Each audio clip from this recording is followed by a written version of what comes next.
Why don't you introduce yourself for the good people listening? Sure. So my name is Justin Ball. I'm originally from Ohio, but now I work at the Swiss Plasma Center in Lausanne, Switzerland, where I do fusion research. I got my PhD in fusion, in theoretical physics, working on plasma physics and fusion about 3 or 4 years ago. You got your PhD in fission or fusion? Sorry. What, yeah, fusion. Sorry, fusion. Yeah, fusion. Sorry, you just broke up. Yeah, okay. I'm adding. Who's Jason? it? Jason. Yeah. So, what's going on, man? Can you hear us? I guess no. Hey, Jason. Jason and Justin. So, Justin Ball on the right, and on the left, Jason. How do I say your last name? Parisi? Parisi? Okay. He froze up. Is he frozen for you? No, I can see him. No, he's blinking. He's blinking. I thought he was frozen. So, you got your PhD in fusion research, and you're from Ohio, and you live in Switzerland, correct? Yep. Okay. And, yeah, Jason, why don't you introduce yourself so I don't butcher it? I think he might still be getting set up. It's fine. You can introduce him if you want. Yeah. Yeah, it's Jason. All right. It's some guy I met. I don't really know. Yeah, some dude. A lot. I should say we wrote a book together. Yeah. So on fusion energy, because it's a really cool topic. Mm-hmm. At least I think so. And one that has like a really compelling public message. Absolutely. But it's not really communicated very well, especially by fusion scientists. Okay. So Jason and I wrote a pop science book. Yeah. Just discussing kind of the science and physics of fusion. Now, is it out right now? What can you tell everyone where to get? Because I'm going to get it. I'm going to read it, and yeah, where can I get it? It's called the Future of Fusion Energy. It's on Amazon. There's an ebook, paperback as well. You can also order it directly from the publisher World Scientific, but probably Amazon's best. Are you guys going to get it on Audible? You got to get it on Audible, man. You got to take it from me. I think Jason should definitely read it. He's got this very credible sounding British accent. Hey, man, you sound intelligent. You got to. We lost Jason. We lost Jason. Yeah. No, man, you got to put it on Audible. Because for me, dude, I'm 29 years old. I graduated college in 2013 with a biology degree. I was accepted to medical school, and I hated studying. I hated reading. I hated everything about it. So it's been 6 years, really, since I picked up a book, and in 2019, I got Audible. Dude, I probably listened to 95 books last year. So from someone like me, I will listen. It can be about anything. I'll listen to it just to have something. So that's what I tell everyone that I have on who's written a book. I'm like, you got to put it on Audible. Yeah. You're shooting yourself in the foot if you don't. Books for people who hate reading. Right? Yeah, seriously, right? Yeah.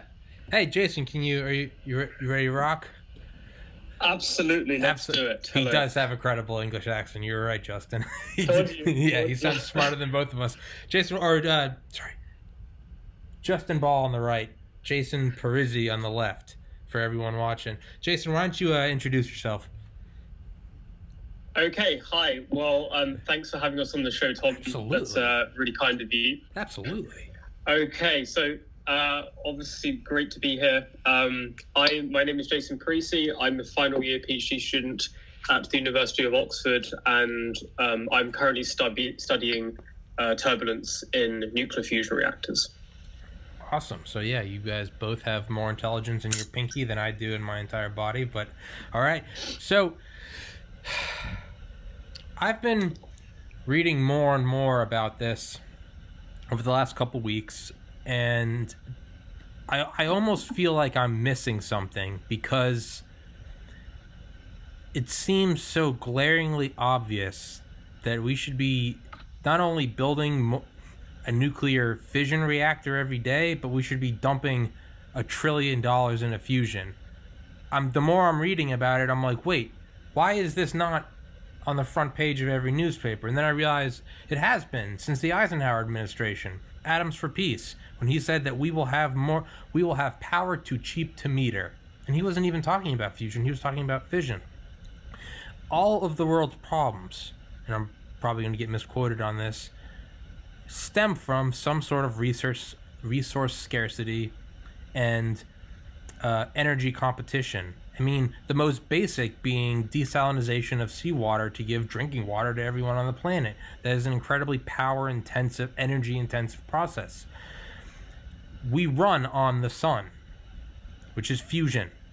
Why is this not? I mean, and you know, the trope has always been fusion's right around the corner. It's 40 years away. We've been saying that since black and white TVs were the hot new product, right? Now we're shooting satellites past Pluto, and we're still going fusion right around the corner, guys. And I fear that I'm going to be 80 years old with nanobots going through my body, but they're still going to be running off like a coal-powered generator. Where are we on this, and why is it not? Am I simplifying it too much? I mean, you're definitely simplifying it, but you know, you need to, right? Yeah. Right? To communicate it all. I mean, so fusion is really hard. I think Jason and I probably, you know, both definitely agree that we should be putting a whole lot more money into fusion research, because, like you said, the total amount of energy that we have available is strongly correlated with quality of life, health, you know, everything that we care about in life really is pretty closely tied towards using energy. But I mean, I think a good argument for increasing energy R&D across the board, right? Because like you said, fission is much simpler to do. It's already put watts on the grid. Then there's renewables, which have a potential to expand a lot as well. And so I think especially with the dangers of climate change, that we should be investing in all sorts of sustainable energy options. Absolutely. Obviously, we're fans of fusion in particular. Yeah, that's the one thing that I bring up when you bring up why don't we have more nuclear reactors? Why are we stuck on, I believe, Gen 2 or Gen 3? Meanwhile, China is plowing ahead with, I believe, construction of 20 nuclear power plants. And the counterpoint to that is always, well, what are we going to do with the waste? What are we going to do with, it's so dangerous? Sure, it is. The waste from a fission reactor doesn't hold a candle to the waste we put out every day from fossil fuels, right? Over 1 billion cars on the planet. Like, it's I don't think that's a comparable analogy. Yeah. I mean, people talk about radioactive waste staying dangerous for, hundreds of thousands of years. I mean, there's other forms of industrial waste, like say mercury, that stays dangerous indefinitely, right? And you have to be careful with it. Yeah. It's so why fusion over fission, aside from just the simplified answer, because it's the end game. It is, there's not a sci-fi movie without fusion in it. No sci-fi spaceships run off gasoline. Why fusion over fission? Why not expand and evolve and refine fission versus going into fusion? I mean, it's a great question. I don't think. I mean, even in the long term, I mean, there might even be cases where, for whatever reason, a fission-based reactor is actually preferable to a fusion reactor. I mean, this is an example. Like, it's not really fission, but it's a spacecraft that's powered by radioactive decay of heavy atoms, right? Like, those kind of generators are very useful. Like, a fusion reactor would probably be too large. I suspect that the minimum size that you could have for a fission reactor might be smaller than for a fusion reactor, at least for the foreseeable future. But just technically, the energy density of the fuel for fusion is roughly an order of magnitude larger than for fission. But right, and then is that correct, Justin? Yeah. But right. I think that the big thing for us why we like fusion is we definitely support nuclear fission power. I actually did an internship or two in the nuclear fission industry, working at power plants. Mm-hmm. And I think the strongest argument against fission is proliferation. It kind of makes me nervous, especially if you're, trying to solve global warming entirely with fission. You'd have to have power plants a lot of places that you're not necessarily comfortable with it. And it is a real threat. Well, and so with fusion, you can really minimize the risk from proliferation while still having this incredibly energy dense fuel that can sustain humanity, more or less indefinitely. So why don't you explain proliferation to everyone listening and why that's a problem? Okay, I'll take a shot at it. Okay. So basically, to have a system whereby you power a lot of your base grid using fission power, you have to have flows of fissile fuel. So that's usually going to be enriched uranium or plutonium that are flowing to and from a power plant. And you also have to have pools where you store the fuel that has already been used, right? And the point is that from both of these processes, if, say, for example, a terrorist group were able to get hold of even a small amount, a very, very small percentage of the total number of flows and amount of fuel in storage, then that could be disastrous in terms of its implications for making a bomb, etc. So the point is that the amount of electricity demand is increasing even faster than energy demand because we're electrifying lots of that process. And therefore, if you expect that lots of that is going to come from fission, then you're going to have a disproportionate increase in the number of fission plants that you have. And the problem is, once you start to look at the numbers of how easy it would be to smuggle a significantly large amount of enriched material to make a dirty bomb, for example, then that becomes easier and easier the more plants that you have. And so I think what Justin was alluding to earlier is he's basically saying that, you've got so many plants, it becomes a lot easier someone to sneak away a small amount of material, make a dirty bomb, detonate it over Manhattan or London, and suddenly the city's uninhabitable for decades, and it completely ruins the world economy, and millions of people lose their lives. So that's the scare with fission. And one of the big things about fusion is that you can actually make it in a way that is quite proliferation resistant. So it would be very hard for rogue agents to be able to take the fuel for fusion and use it to make a bomb, because for every nuclear weapon that's ever been made, you need fissile material. That's a necessary requirement for any bomb. But you can't make a nuclear weapon just with the fuel for fusion. That was a beautiful answer. Yeah, that was a wonderful answer. Okay, by the way, guys, don't let me guide this podcast. We can talk about whatever you want. I'm trying to maintain with you guys. So for someone like me, for the layman, the bombs we dropped on Nagasaki and Hiroshima were fission bombs, a gun-type bomb and an implosion bomb. Fusion bombs, or the hydrogen bombs, the big ones, Edward Teller, those were fusion bombs. Now you have to use a fission bomb to set off a fusion bomb. A fusion bomb is, the fuel is, if I'm correct, it's heavy hydrogen, deuterium, and a radioactive hydrogen, tritium. Did we just blink out? Did you guys blink out? You guys just chopped off. You're back. I see you now. You're back. Okay. Yep. Hello, NSA. Talking about fusion bombs. Yeah. Smile and wave, boys. Smile and wave. Yeah. Hell yeah. Hello, MI6. We're here. But with a fusion bomb, you're just using forms of hydrogen. You couldn't. But just having that fusion fuel, that's not dangerous, correct? So in 2001, the U.S. government released a report that said that they had made substantial investments in a pure fusion bomb. So again, right now, all bombs require fission material. So the U.S. government had made substantial investments in a pure fusion weapon, but nothing practical came from that investment, and that they've discontinued the program, and that there's no longer any research going into it. Okay. So if the U.S. government, it's not theoretically impossible. The U.S. gave it the old college try and didn't print anything. I was gonna say, if the U.S. government, if Uncle Sam rolled up his sleeves and couldn't get it done, then I'm not worried about a terrorist group in some cave in Jalalabad pulling it off. All right, so exactly right. So where are we on fusion? Is this going to be? Are we going to have another podcast episode in 2070 and just one of these days it's coming along, or are we knocking on the door to?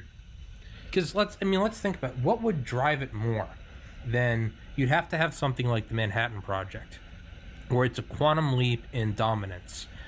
Now, when we have more and more, let's go simple with automation in industry, with automation in production and manufacturing, and even automation now in self-driving cars. We're getting to a point where everything, if it has an adequate AI, it can run on its own. Well, now the only limiting factor is just how do you run the thing? How do you power it, right?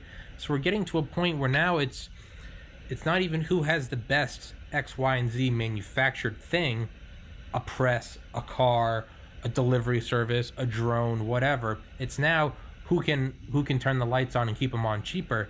To me, that seems like that's the next big paradigm jump in who can run it. Is that almost what we need? Some sort of second Manhattan Project for it would be an economic war. It'd be who can power their stuff. If you want to get to a point where it's like it's summer in Atlanta and we can leave the windows open with the air conditioner on because we're running on fusion. You almost want to get to a point where it's like that's the new flex. That will be the new Instagram flex. Like, yeah, check out my new fusion reactor, right? Brass knuckles fusion, right? Is that what we need? Do we need a Cold War part 2? Not advocating Cold War. Hello, NSA and GCHQ. But is that what we need? Your question. It's jumping all over. A couple important points. The most important, of course, is money. So I definitely think that fusion research, all sustainable energy research, and fusion and energy research in particular, would benefit from having extra money. The field, the fusion devices, just the physics underlying them is very complicated. We don't even really have good computational models, let alone anything like predictive power. We can't really predict how a fusion device is going to perform before you turn it on. And so the way we make progress generally is we build these huge, very expensive experiments, and then we study them. And so if we can build more experiments, if we can try kind of crazy things more on a whim, if we don't have to be as concerned about conserving, research money as much, then we can make quicker progress. And I definitely also agree that the world is becoming more energy focused of countries that have the capacity to produce cheap energy, and lots of it will be better situated. The thing that should be mentioned, though, is fusion is really complicated. It requires these big devices. Almost certainly, when it first starts, it's going to be expensive. Yeah. The devices will be unreliable. We're kind of operating on the cusp of human knowledge, and so they're not going to be well optimized or anything. And so, even if we get to a point where we're building a fusion power plant, it's not going to be cheap at the start. There will be cheaper ways to produce electricity, but the critical resource for fusion, as opposed to most other energy sources, is knowledge. So if you can find clever ways to do it, the fuel is really cheap. You can, with $20, you can buy enough fuel to satisfy your, decades worth of your energy needs, right? The key resource is the know-how, how you make these things. Yeah. And so it's kind of like a computer algorithm, right? Once you program the thing, once you figure out how it works, then you're set. Yeah. It's almost like we need some sort of, nothing runs, fusion energy is great. The only thing more efficient than fusion energy is fear. Nothing will make a nation work. And I'm not calling, I don't mean that in some like dictator thing, but think about it. How'd the Manhattan Project get done? It wasn't because we think we should have this big bomb. Someone came into FDR's office and said, we believe German scientists are working on a bomb of, quote, fantastic explosive power, one of which could vaporize a city. So FDR, what, allocated $2 billion in 1940s money, while we're at the time, said get it done. When we had to go to the moon, not had to go to the moon, but had to show up the Soviets, because after they put Sputnik up and scared the shit out of us, right? What motivated us faster? What got us moving faster? What convinced a bunch of the Air Force's #1 guys with the right stuff to get in a thimble made of tin on top of 1,000,000 tons of rocket fuel and light it at the bottom? It was fear. It was fear, right? It was, we got to get there before they do. It's almost like we need that. Yeah, after you. No, dude. Hey, okay. I hear enough of myself talking every day. You guys, please. Okay, let's do it. I mean, I think this is a very interesting question, and one that we all ask ourselves. Like, is it necessary that you have a Manhattan project, scale, size, and philosophy project? And I would say it's very hard to say, but I think normalized to the point in time, I do think that the prize of building like a commercially viable fusion reactor is actually orders of magnitude harder than building a nuclear weapon, in my opinion. So, obviously, that means that you have to set people's expectations about how long these things are going to take. And there has been a long-term concerted effort in fusion, but funding has been a lot less than what the US government anticipated would be needed, maybe an order of magnitude less than what would be needed to get a fusion plant. But let me just tell you a little bit about what's been going on behind the scenes, because since like the late 1990s, there hasn't been a fusion reactor that has actually produced any fusion power. So the last proper deuterium-tritium campaign, that's the two main fuels for the first generation fusion reactors, was in 1997 in a kind of quaint English village called Culham, in a reactor called the Joint European Torus, or JET. And that guy produced, like, I think it was about 15, 16 megawatts of power for a split second. That was in 1997, and now we find ourselves 23 years later in 2020. And you're asking, what on earth is going on? Why has there been no progress? Well, I would say there has been, but the way that the fusion community has decided to pool its resources, for better or for worse, is instead of trying lots and lots of small different fusion concepts on different reactors, what the community decided to do mainly was to build a massive reactor that tried loads of new concepts at the same time, called ITER, and that's very close to completion.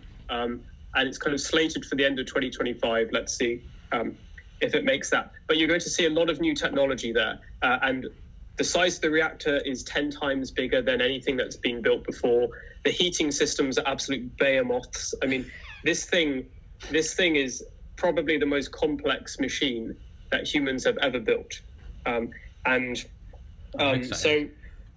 it's a really exciting time. I think one other point I'd like to make is I was recently reading a very interesting book by one of my favorite kind of space authors. His name is Robert Zubrin, and it's called The Case for Space. And in it, he talks about, over the past 5 years, the space launch industry has been revolutionized because you've had this kind of free market competition whereby you've had SpaceX and also Blue Origins, but I think SpaceX has been the dominant player where the cost of getting a kilogram to low Earth orbit or whatever has fallen by a significant proportion, right? And now there's this kind of massive explosion in in space technology, et cetera, really exciting time. And he asks, could the same thing be done for fusion? And I think the point is, fusion was still sufficiently far away from really understanding how to get a working reactor that unfortunately, we can't really put that technology out there yet in a way that the private industry could really compete with one another, because they're not competing on refinements, they're competing on fundamental concepts. Yes. So I'm very excited about lots of the startups, but I do think that it's not been convincing yet that any of them have come up with a concept as good as the kind of mainstream concept, which is the tokamak. So yeah, that's pretty much my 2 cents.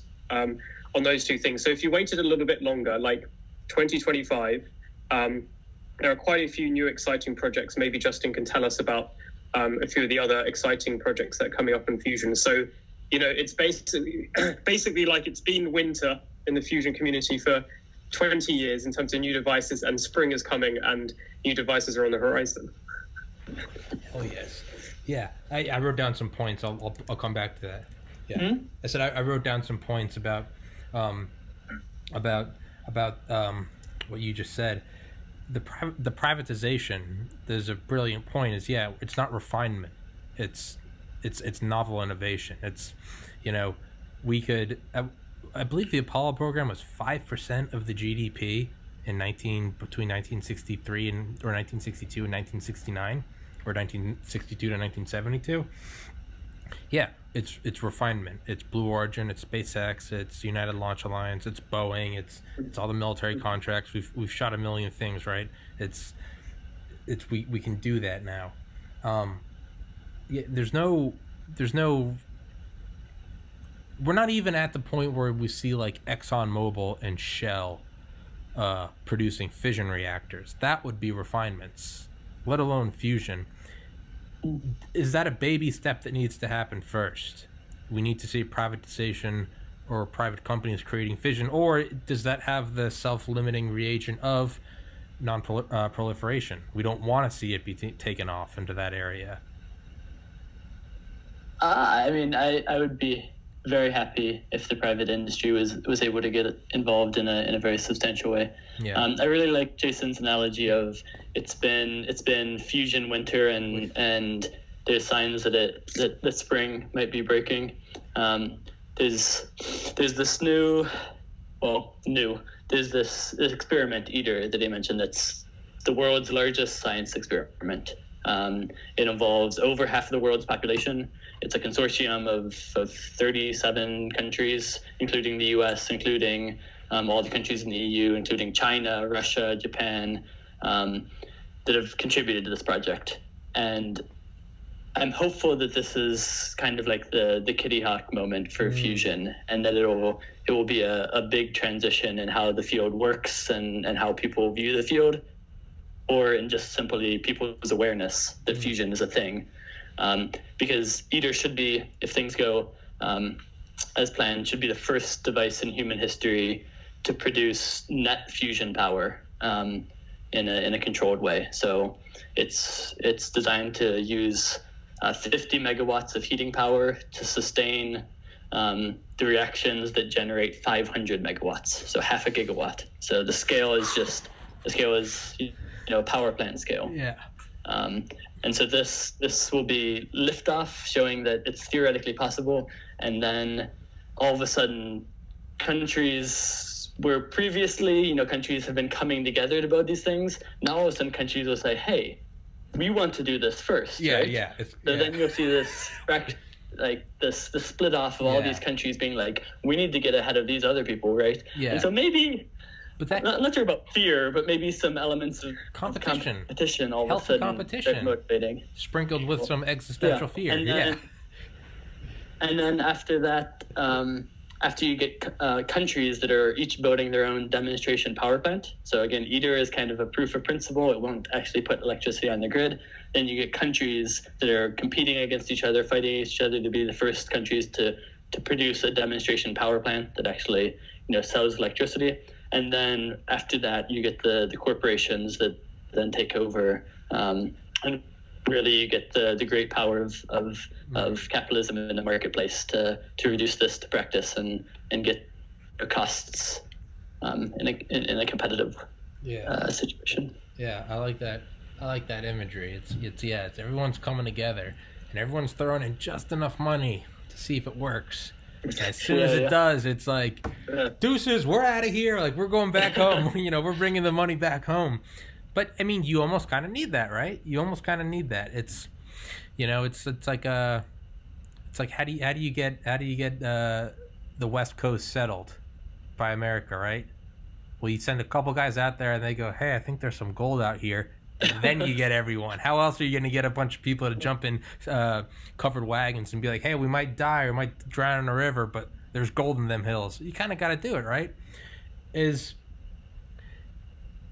kind of, what was I going to use for that? It's almost like there's a sort of hesitation. No one wants to dump in a lot and see it not work, but everyone's if it does work, they'll open up the purse strings. That's very exciting. There might actually be like an element of game theory to this. So like in the beginning of the fusion research effort, the Soviet Union was putting, I think, substantially more resources than anyone else. Yeah. And as a result, they were leading the field. But I mean, it didn't get them anything, right? They poured a lot of money into this. Yeah. The U.S. Really learned a lot from the Soviet program.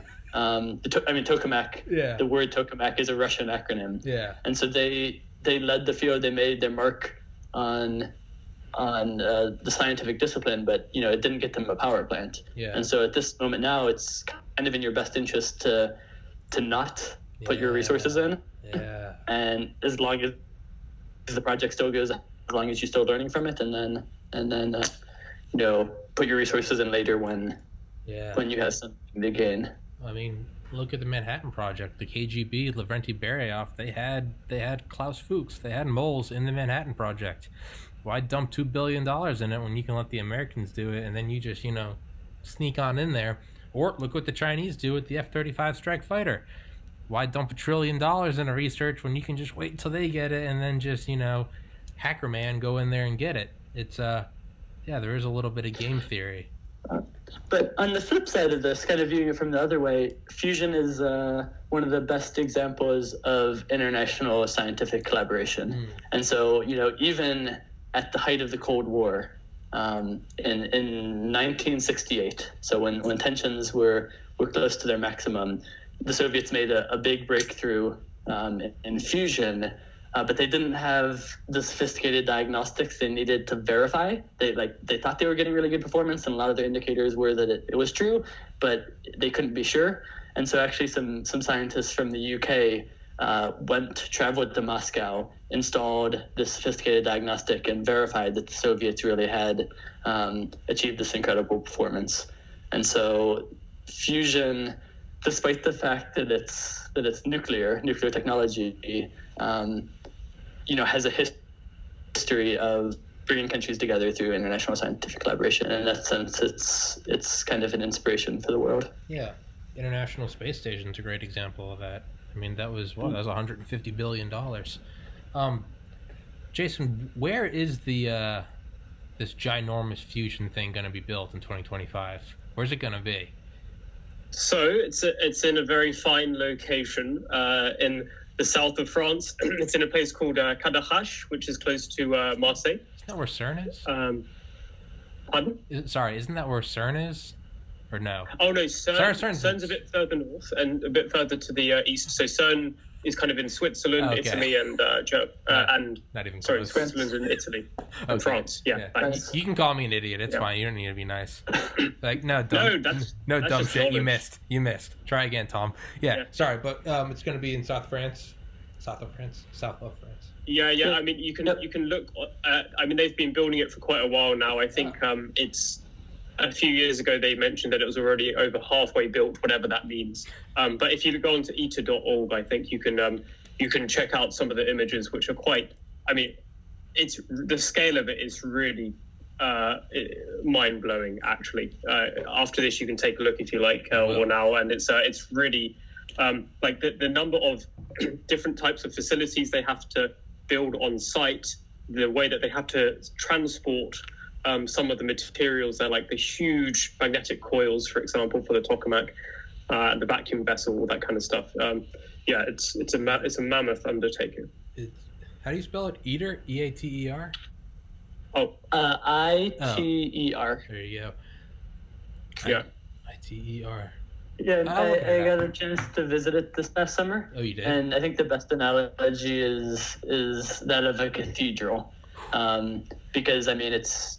You walk in, and so they built kind of the buildings, and they're constructing the scientific components as well. But it's your eyes just kind of immediately get drawn upwards to this just massive structure, and then it's also like a cathedral in that the project was originally started in the 1980s by a treaty between Gorbachev and Reagan, and it started construction I think around 2006 and is now about halfway done. So it's really a project that spans generations. Yeah, well, it's also like a cathedral in that, yeah, it's devoted to the divine. I mean, what is more divine than, Oppenheimer said about fission? Or was it Oppenheimer or Enrico Fermi? We are tampering with powers heretofore reserved for the Almighty. That was fission. Mm-hmm. Fission's the little brother of fusion, right? Fission's the bottle rocket. Fusion's the one where Fission's the bottle rocket. Fusion's the one where your big brother comes and goes, "Hey, I got something cooler," and he puts some gas in a can and pressurizes it, right? Yeah. Yeah. I remember. Yeah, man. I remember. I grew up in a really nice neighborhood. I remember me and my brothers used to we'd throw this little black cat fireworks. My older brother John, who was an engineer, he was like, "That's bullshit," and he went and got a big 2-liter of Coke, filled it with dry ice and some water, shook it up, and we'd throw it all the way down the driveway. My God, it sounded like an execution. Just like, it was insane. Yeah. But yeah, it's kind of like fusion of fission. Fusion's the big brother, It's patting the head of fission, and it's like, that's nice. That's nice. But there's more out there. So, and this is a stupid question, but I got to ask, why isn't something like this, I know there's a lot of reasons wrong with it, why isn't something like this being built, almost like the Svalbard seed vault, where it's in an area of, I want to say Switzerland, maybe Sweden, I don't know, way up north, and it's in a mountain where there's permafrost, so even if all the power cuts out, it will maintain the seeds for forever, and it can survive a direct nuclear hit. Why wouldn't you have something like fusion? Why wouldn't you build it much farther north in permafrost? So it's like you just have that, let Earth do some of the work for you and just stay cold. It's like what they say about, sleeping on the ground when homeless people stay on the bench, and it's why not the ground, and so your body can't heat up the Earth. That's what's going to kill you. Is why not sort of tap into that that just naturally frozen tundra? Or am I answering my own question, and it's because you got to construct something in the tundra? I think it's a good question. The device ITER, which is billions of dollars, is being located in a seismically active region, and so one of the first things they had to do in building it was the first 2 years was building precisely level ground, so leveling the ground, and then putting these seismic isolators. Yeah. So in the case that there is a strong earthquake, the device isn't destroyed. But it comes down, like many things in life, to politics. Yeah. The French government was willing to pay more than any other government to ensure that it was in France. Yeah. And then also being close to Marseille is useful because we say that ITER is being built in France, but primarily ITER is being built all around the world. Okay. And so coils are assembled in China and Japan, and then they're shipped because countries don't like don't like spending money in other people's country. So they build components, and then you have the world's biggest Lego set being assembled then in France out of the components. Well, it's like what they say about the military-industrial complex and how it's geographic lobbying. A lot of times something will get passed, and it's like, it's fine, but make sure you put a plant in Massachusetts. We'll manufacture the wheels in Michigan, right? That's how stuff gets passed. But it almost seems like that's not an avoidable thing. It's like if you want it to happen, you kind of got to play the game, right? There's gonna be pork barrel spending. There's gonna be probably some corruption. So yeah, so it's me. You guys have entertained me asking all my stupid questions. What excites y'all the most? What is the thing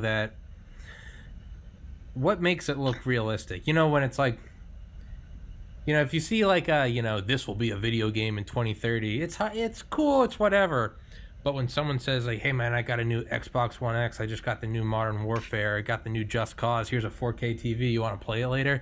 And you're like, oh shit, it's right there, we can study, take the test, and then we can go play, because it's real, right? It's right there, it's realistic. It's like when there's a girl that's way too hot, You can't even really get excited because you're like, she's not even gonna look at me. But a girl who's like a little less hot, you're like, she might let me buy her a drink. Like, you know, she might break my heart for fun. Like, all right, whatever. It's what gets y'all excited because it's realistic, not because it's in 2500 we're gonna have cold fusion and the world's gonna be utopia. Yeah, sure, whatever, but we're gonna be dead. What gets y'all going? What makes you excited? On a personal level, or I mean, I'm excited by lots of things. I guess I could give maybe the greatest hits. I think, well, obviously. So I mean, if you look at civilizations throughout history, obviously the ones that are able to manipulate and store energy and channel it into uses that they find useful on the greatest scale tend to be the most successful, tend to have the highest standards of living for their people, etc. So I really think that, you know, in the long term, one of the biggest goals of human civilization should be to maximize the amount of energy that it can manipulate and channel into different uses. And fusion really is a way to up our game by an order of magnitude, you know, rather than being dependent on things that died a long time ago, you know, and burning their dead corpses or whatever. You know, nuclear physics is a way to really be able to, you know, open up the solar system and beyond for humans. So that really excites me. Yeah. Maybe that's a long-term goal, obviously. When it comes to fusion, fusion is really cool from a theoretical physicist's perspective because on the one hand, it's just the physics of it is really interesting. So to the way that you get fusion, the basic idea is you superheat a gas, right? And when a gas gets really hot, there are so many collisions between all the particles that the electrons and the ions tend to become separated, and this causes something called a plasma to form. And this is very exciting because it has all kinds of interesting behavior that neutral gases don't have. And it turns out in a fusion reactor, so let's say a fusion reactor, to go from the side to the middle in ITER is going to be a few meters. Okay. And basically, you go from room temperature, roughly at the edge, to hundreds of millions of degrees in the center, and you do that in a few meters, which is one of the highest steady-state temperature gradients anywhere in the observable universe, I'm sure. And that lends itself to some really fascinating physics. It causes all kinds of crazy instabilities, and these instabilities can become turbulence. And turbulence is a whole field of study that people think about without even the context of fusion. So I think the thing that really gets me excited is trying to come up with smart ways to think about physics that will actually make a fusion reactor easier to build and more successful and on a faster timeline, whilst also doing some really nice mathematics and supercomputer simulations at the same time. That's the thing that really gets me up in the morning, I guess. And Hell yeah. Obviously the long-term goal is getting fusion going. And it's if you think about like the types of energy sources that are really available in the long term, the only thing that's more efficient than fusion is matter-antimatter. But yeah. The problem is there's a big lack of matter or antimatter, depending on how you label it, in the observable universe. Yeah. So it's not like you can exactly just like harvest it from nowhere. So fusion probably is, according to our current understanding of the universe, the best long-term way of generating energy. So let's do it. It's very, very hard. Yeah. Of course it's hard. But yeah, it's a testament to human ingenuity and organization if we actually manage to get there. So end of spiel. Yeah, no, that was beautiful. I mean, that's literally why we went to the moon. We choose to go to the moon at the end of this decade and do the other things, not because it is easy, but because they're hard. Like, I mean, that's literally how we got to the moon. You don't want something simple. You don't want to find a more efficient coal-fired power plant. So we've been doing that since we thought the Earth was flat. No, not then, but still, But not only that, antimatter. You know what? It costs something like $100 trillion a gram or something for antimatter, right? Well, how else are we going to get to antimatter without a fusion reactor to power all the supercomputers, to power all the machinery and automation? How else are you going to do that? You got to have one to get to the other, right? Is that wishful thinking, or we can't get to it without, does that make sense?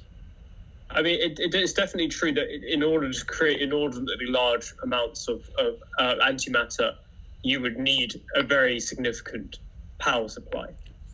That's true. To create, I mean, to create 1 kilogram of antimatter, you'd probably need the amount of energy that human civilization uses in months. I expect, right? Yeah. Roughly speaking, but that's probably about right. So yeah. But I mean, that's what opens the doors to these insane things. I mean, how do you keep a 1,200-foot long aircraft carrier with a crew of 5,000 in its own little airport going around the world, aside from needing food, for 20 years without refueling? Do it with nuclear reactor. Granted, that's fission. Same with nuclear subs. How do we manage to explore the far reaches of the solar system and yeet stuff 100 trillion miles away? Nuclear power. These things unlock, like it's a video game. They unlock the next level.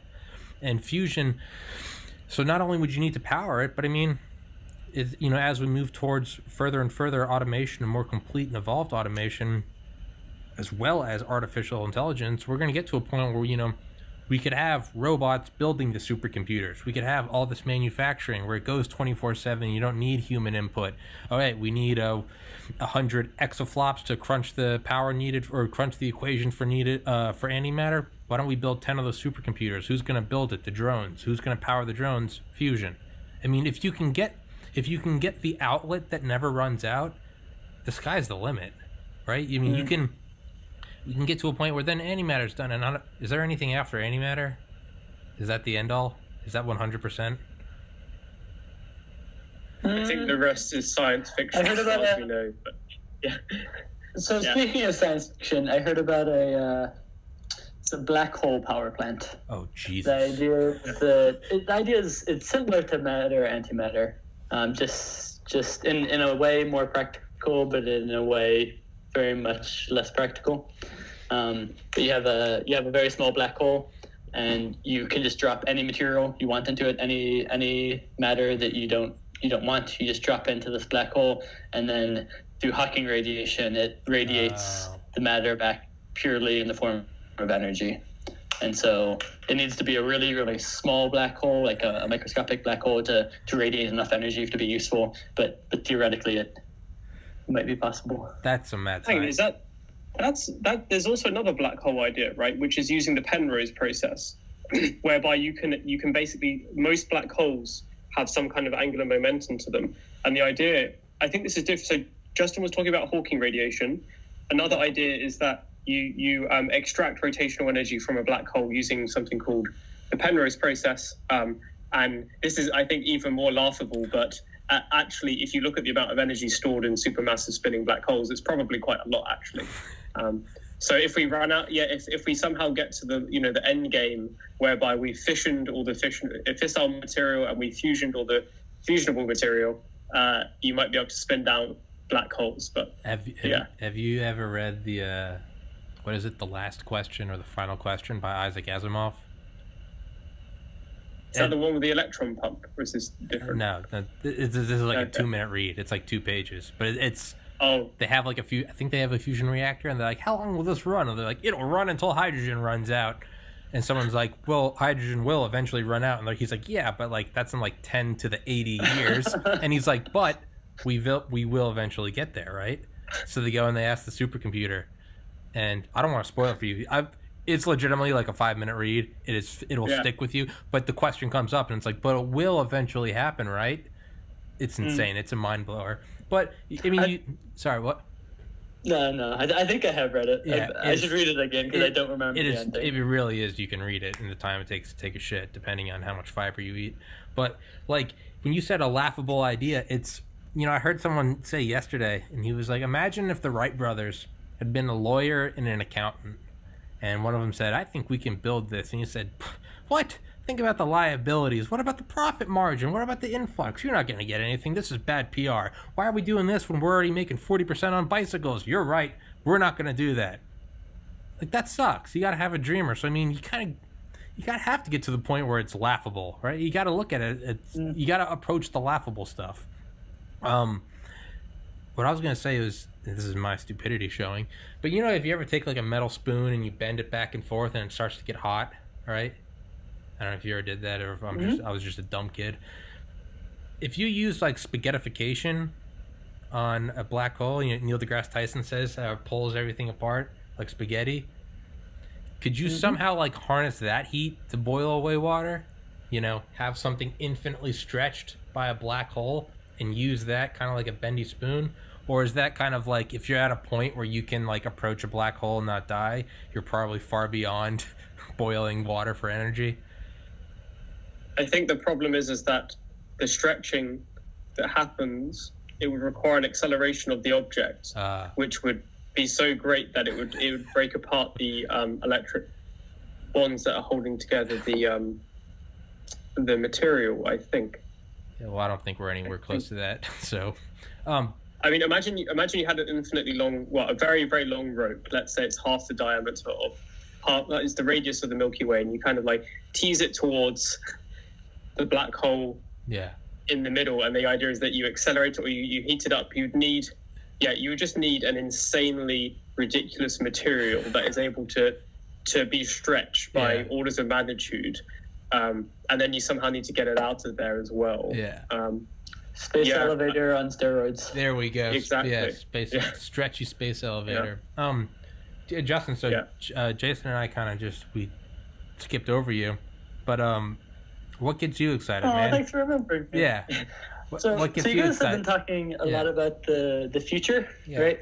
And so the way I got interested and excited about nuclear power was reading about the history, which is just, so I was interested in nuclear power in general, right? Fission and fusion when I was in high school. And so I just, devoured all the books about, in the 1950s, just all sorts of crazy stuff happened. It was the wild west of nuclear energy. People were flying fission reactors above Texas, and there was like a murder-suicide in Idaho, and all sorts of interesting fusion stuff was happening as well. Like in the 50s, the first controlled, well, maybe not the first, but one of the early designs was just by some random Russian soldier with an 8th grade education, just was on an island, bored, and had a military library at his access, and just became a self-taught nuclear expert and proposed one of the earliest controlled fusion power plant designs. And so there's just all sorts of crazy stories that just drew me in. That's beautiful. That's beautiful. Yeah, it's So I had a question. I know you said that you guys can only do an hour, so so we got like 5 more minutes. Will you guys do another one sometime? If you both are free again sometime? It doesn't have to be anytime soon if you don't want. Yay, nay? Yeah, I'd be up for that, definitely. Yeah, I'm gonna get your book and read it and extract as much as I can with my limited knowledge. Like, okay, fusion strong. All right. I saw some comment though, it was on some like fusion documentary, and someone was like, isn't it funny how like it doesn't matter how advanced we get, ultimately we're just finding more and more efficient ways to boil water?